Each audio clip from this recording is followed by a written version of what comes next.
Hari Om Tat Sat. Welcome to Swami Jyotirmayananda Society, our journey to self-realization. Please subscribe for the mystical meanings and to enjoy daily satsang. We are currently exploring the scripture Srimad Bhagavad Gita.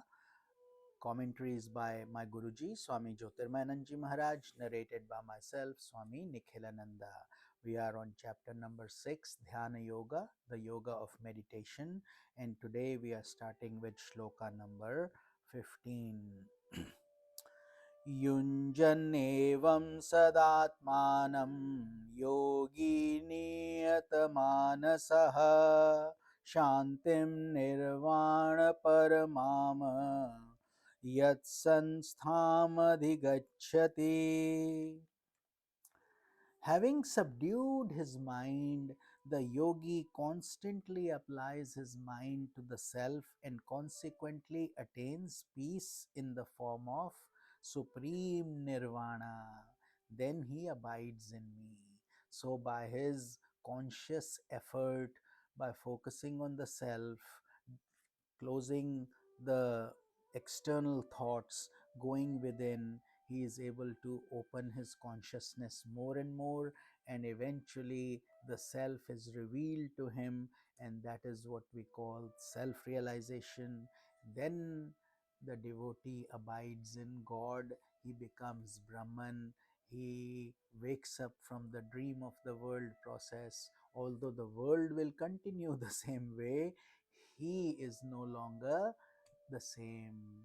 He is identified himself as part of the divine plan. He merges into the divine consciousness, although externally the world will continue as such. Moving on to shloka 16. Natyashnatastu yogo asti na chaikantamanashnataha na chati swapnashilasya jagrato naiva charjuna.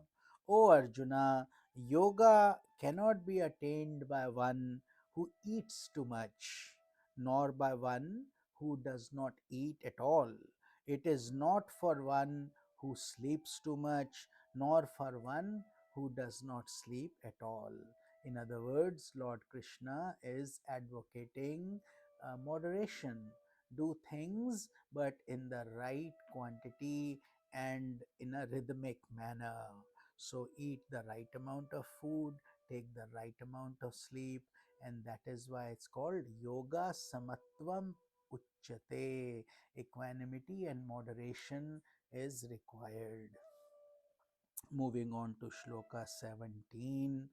Yuktahara viharasya yukta cheshtasya karmasu yukta swapnavabodhasya yogo bhavati dukkhaha.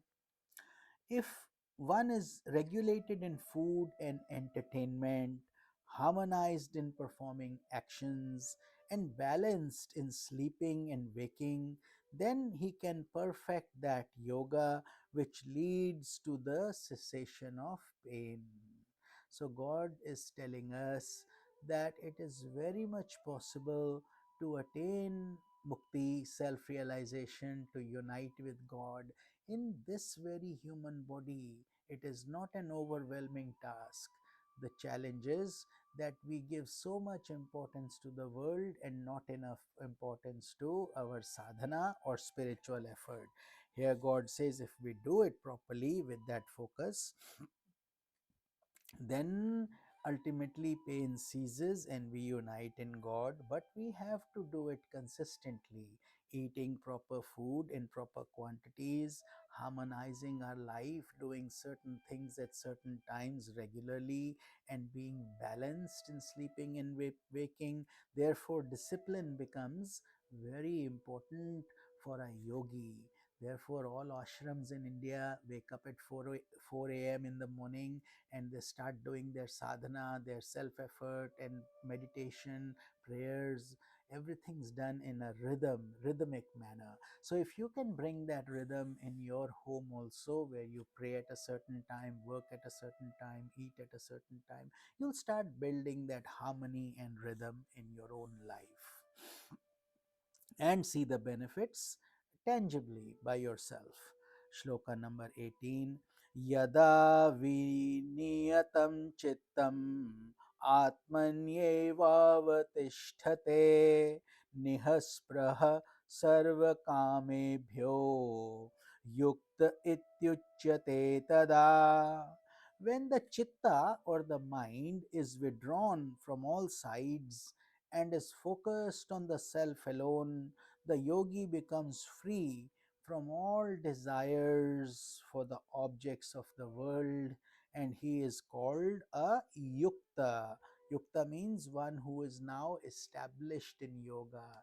So this mind is like a wild horse. Once it's trained properly, though, and it starts listening to you, excuse me, at that time, what happens is that the mind now becomes,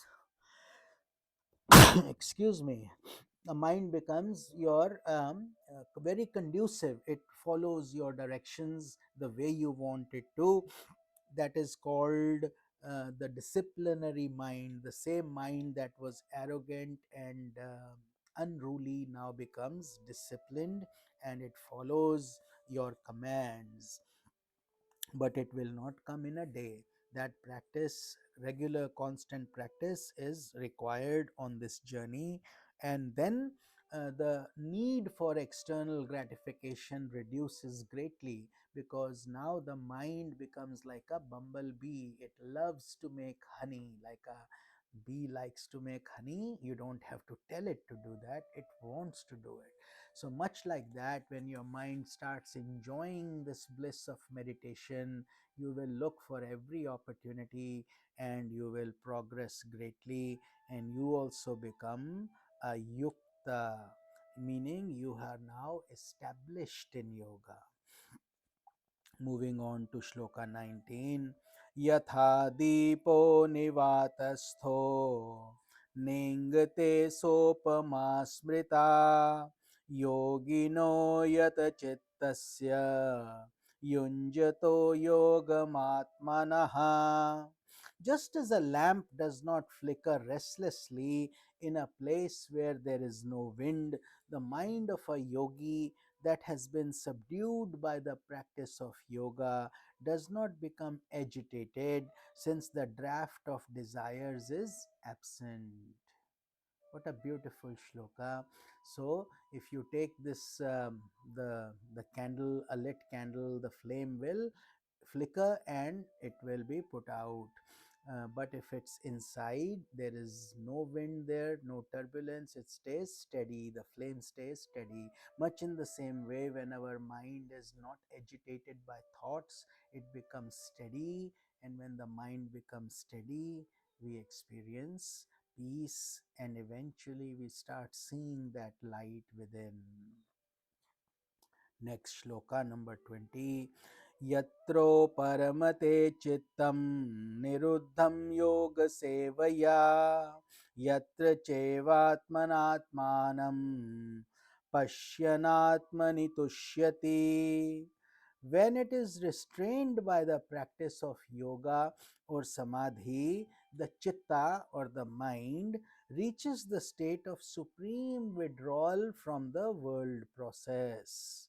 Then the yogi sees the self with his purified mind and rejoices in the self. So this is the state of a highly established yogi, one who has been doing this practice for a long time.